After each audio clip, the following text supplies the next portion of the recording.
The Wild Robot is the most hyped up animated movie of the year. Maybe the most hyped up movie of the year, period. Everyone has been going on and on about how great this movie is, and it's one of the best films of the year, and the greatest animated movie of all time. But is The Wild Robot truly as great as everyone says? The most obvious positive this film has is its animation. I don't believe there is another animated movie that looks like this. Every frame of the film looks like it's hand illustrated or painted, and it gives the movie an almost unkept, rough around the edges, and wild look.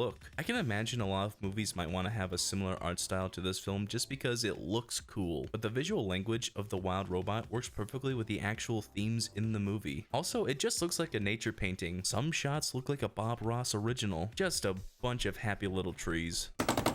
Just beat the devil out of it. The character designs are also fantastic. I looked up some of the designs from the book, and I really like how this film built upon those. Roz, Fink, Bright Bill, and the other animals are very expressive and unique. And I think we can all agree, Roz should be inducted into the Dreamworks Hall of Fame, alongside Shrek, Poe, Toothless, and the Penguins, because they're the only good characters from Madagascar. I said what I said. And another thing that makes Roz and the animals stand out is the vocal cast. Lupita Nyong'o has had a stupid good year. Between this film and A Quiet Place Day One, she's quickly becoming one of my favorite actors, and her vocal performance for Roz is truly something special. She does such an incredible job capturing those robot inflections and mannerisms, and as Roz progresses throughout the film, she becomes less and less robotic, and that's reflected in Nyong'o's voice. A lot of the emotion from this film comes from this on-paper, emotionless character, who for most of the movie has a Siri AI Alexa voice, which is a real credit to how talented this actress is. The rest of the vocal cast is kinda mixed though. Pedro Pascal's vocal performance didn't always work for me. I think there were some moments where he really faded into the character, but a lot of the time, it sounded like Pedro Pascal reading a script. Kit Connor is pretty good as Bright Bill. He's able to convey a lot of emotion and anxiety in the character, and the supporting cast is also incredibly well-rounded, with Bill Nye, Ving Rhames, and Catherine O'Hara. Also, D. Bradley Baker, who you might know as the clones in the Clone Wars, does a lot of the animal noises in the movie, but thankfully he doesn't voice any hamsters.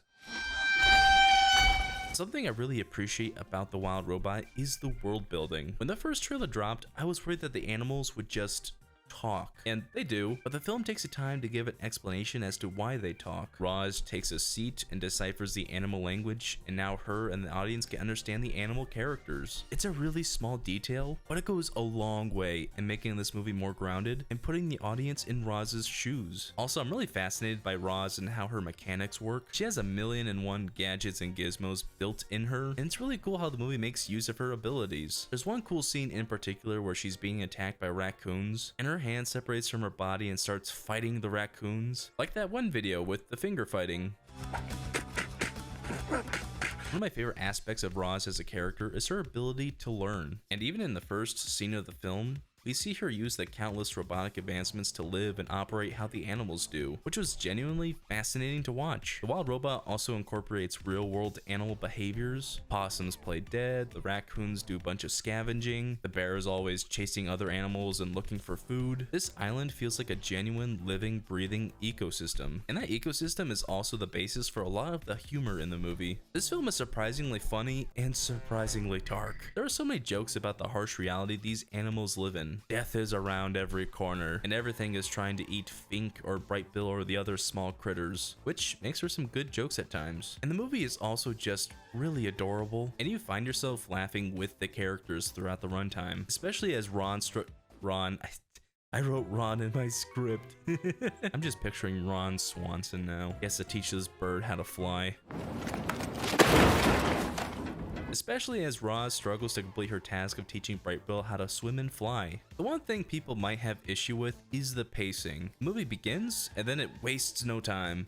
It really gets going, but I honestly wouldn't say it's moving too fast. I think it's paced perfectly fine. For a story that's all about life and parenting, the pacing does make sense because in real life, time passes really quickly. One day you're a kid playing with Transformers toys, and the next, you're a 20-something-year-old making YouTube videos about Dreamworks movies and playing with Transformers toys.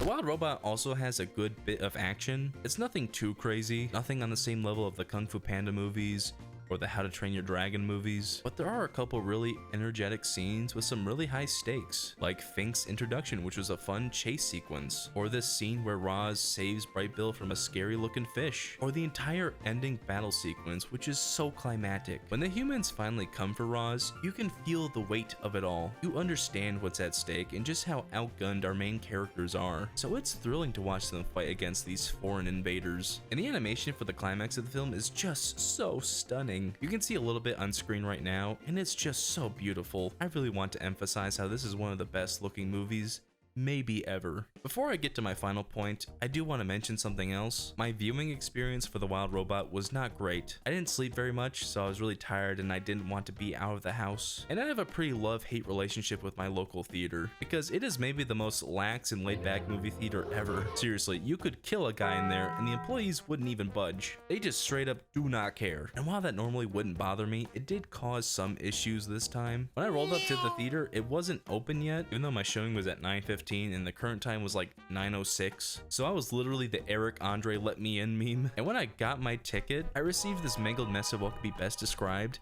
as the tattered carcass of what was once a movie ticket, which was a bummer because I do enjoy collecting my stubs, as many of you already know. I say all this because the mood in which you watch a movie can really affect your perception of it, and I was not in the best mood. But the best part of The Wild Robot really won me over and completely changed how I was feeling. And the best part is the story. This is such a heartwarming tale about motherhood, breaking the rules, and finding freedom. Roz has such an incredibly well-written arc of transforming from a cold and uncaring robot to a loving creature of the wilderness who cares about her family. It really is a beautiful story about parenting and motherhood that Roz didn't think she would ever have. And the found family bond between these characters feels very genuine and dynamic. Fink also has a similar character arc to Roz. He never really had a family or a place to call home, but he finds that home with Roz and Bright Bill. And there's a lot happening with Bright Bill's character that I won't give away because of spoilers, but there's a lot of twists and turns with him that really test the bonds he has with the other characters. And the general theme of breaking your programming is so palpable. In every aspect of the film, there is something that goes in line with that story element. Roz's character arc, the story the animals on the island have, the animation style, everything. The Wild Robot has such a heartwarming story that I didn't care about my bad theater experience anymore. When I look at this mangled ticket in my stub binder, I won't remember how crappy my movie theater was that day. I'll remember watching a fantastic animated film that is adorable in every way, has some great, meaningful characters, features absolutely gorgeous animation, and is absolutely one of the best films of 2024. I can't quite say it's the best movie of 2024 because Doom Part 2 still exists, but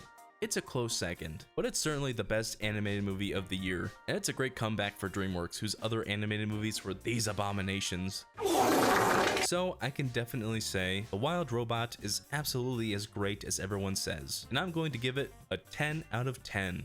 If you enjoyed this review, why not hit that subscribe button? We're on the road to 100,000 subscribers, and if we hit that goal, I'll release a ranking of the entire Star Wars franchise. But until then, if you want to know about another great animated film from 2024, you can click on my review for Inside Out 2, or you can click on this video that YouTube picked out just for you.